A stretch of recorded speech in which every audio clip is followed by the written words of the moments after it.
मेरे लिखे आस्तिक की परिभाषा से ईश्वर को मानने न मानने का कोई संबंध नहीं है।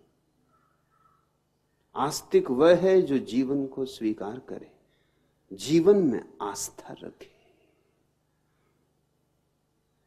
जो जीवन का समग्र अंगीकार करे, आलिंगन करे, जो जीवन को कह सके हां, जिसके भीतर नहीं ना हो,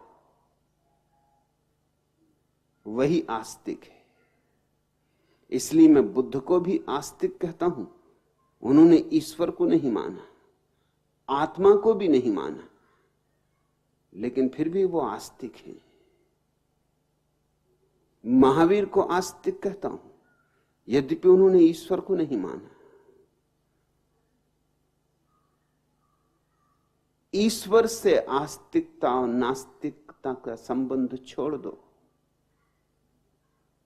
यूं तो दुनिया में कितने लोग ईश्वर को मानने वाले, लेकिन आस्तिक कहां? अब हमें आस्तिक की कुछ नई गहराई खोजनी होगी। आस्तिक वह है जैसे इस जीवन में,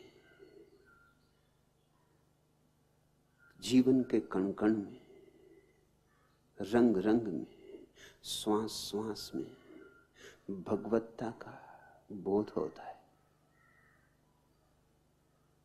नहीं जाता मंदिर, नहीं जाता मस्जिद, जाए क्यों?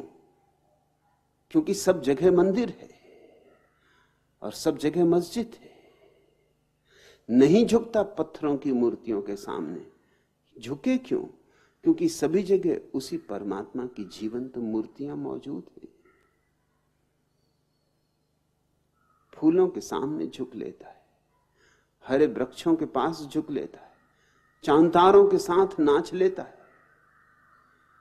इंद्रधनुषों के साथ गुनगुना लेता है।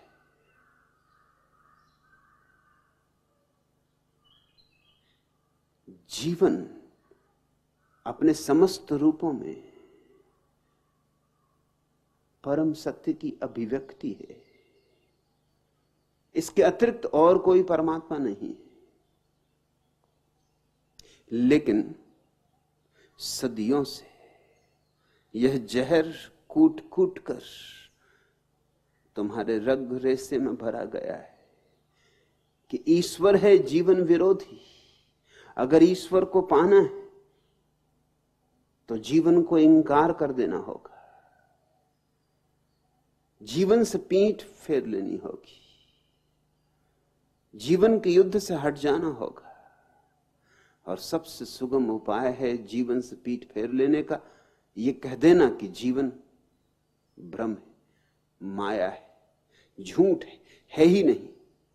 जब है ही नहीं तो पीठ तो करनी ही होगी। और मैं तुमसे कहता हूं जीवन है, और जीवन से जिसने पीठ की उसके सामने सिवाय नकार के और कुछ भी नहीं बचता। न फूलों के रंग बचते हैं, न कोयलों की कूक बचती है, न मोरों का नृत्य बचता है, न सौंदर्य, न सत्य, न प्रेम। उससे जीवन की सारी रसधार विदा हो जाती, वह तो सूख रहता है।